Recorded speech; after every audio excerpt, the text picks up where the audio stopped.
So those double doors that y'all came into were the whites only entrance. And our main gallery with the white and blue tiling was the whites only waiting room. Now this discolorated tiling right here that leads wall to wall, right here, it represents as an exterior wall used to be to separate the whites only waiting room from the bus platform, which was outside of the building. So we'll be feeling two different temperatures right here. Now the second entrance was the color entrance. It was a hole in the wall, no double doors, no glass doors, and it led colored passengers into the bus platform, not the colored waiting room. Now the colored waiting room was on the backhand side of the building, which we no longer have anymore. But we have this mirror for you all that's behind you to see how it looked in the 1950s as a colored passenger actually get into that waiting room. Now some of the struggles as a colored passenger actually get into their waiting room was heavy bus fuel, because the passengers had to share the bus platform with the buses, of course. So you could be soaking up some of those bus fuels. In addition to the colored waiting room was much smaller than the white only waiting room, didn't have the same heating and cooling, and wasn't consistently clean. Those were some of the struggles that the free riders were trying to overcome. You all will be starting in this section of the museum, which you'll be reading about the building itself and how it's preserved over the years. So you'll start on this panel, where you'll see the differences in the two waiting rooms, of course. Then you'll make a U-turn and hit where the green books are. Are y'all familiar with green books? Mm-hmm. Yeah. That's great. Well, feel free to thumb through those. We actually have a green book in our gift shop if you all would like to purchase a copy. But then you'll be exiting off into the main gallery, which is going to give you in detail of the freedom riders and their journey. So I know y'all have a little sensibility of who the freedom riders were, but I'm still going to tell you anyway.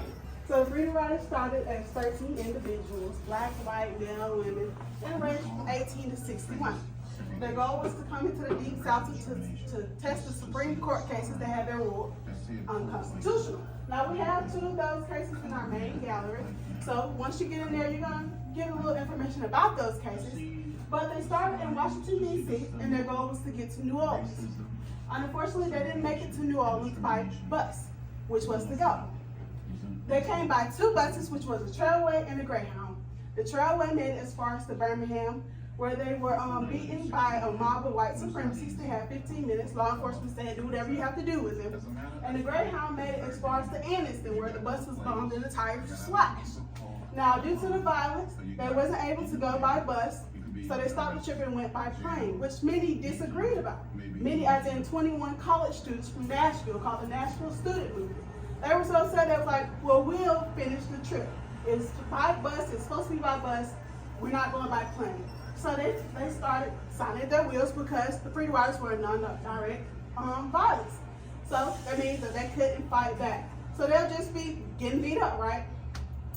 So they signed the wheels, the Nashville Student Movement signed their wheels, and they hopped on the bus and arrived here where we're standing on the bus platform, May 20th, 1961.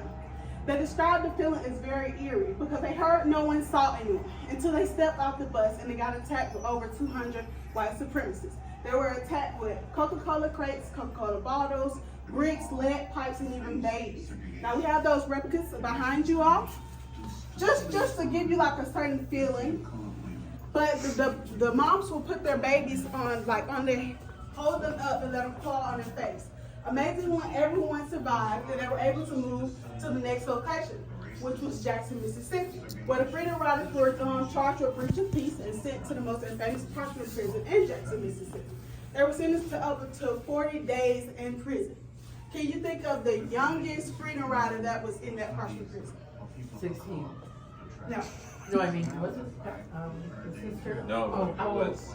Hezekiah Watkins, 13 years old. 13 years old. Right, Hezekiah Watkins, he is now in Mississippi Civil Rights.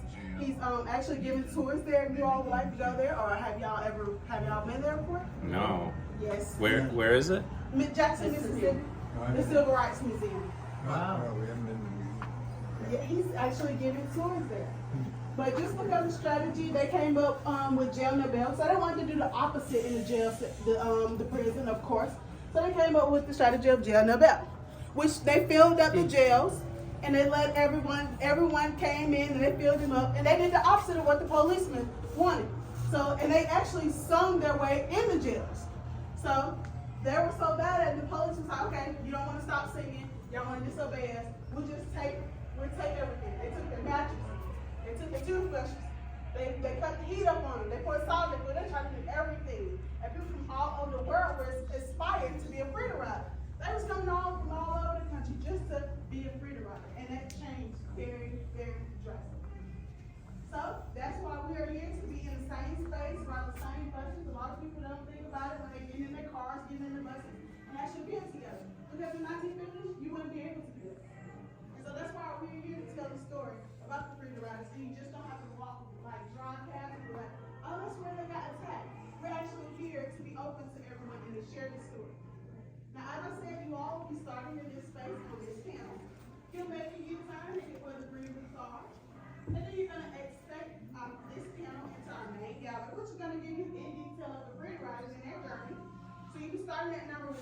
all gonna follow me.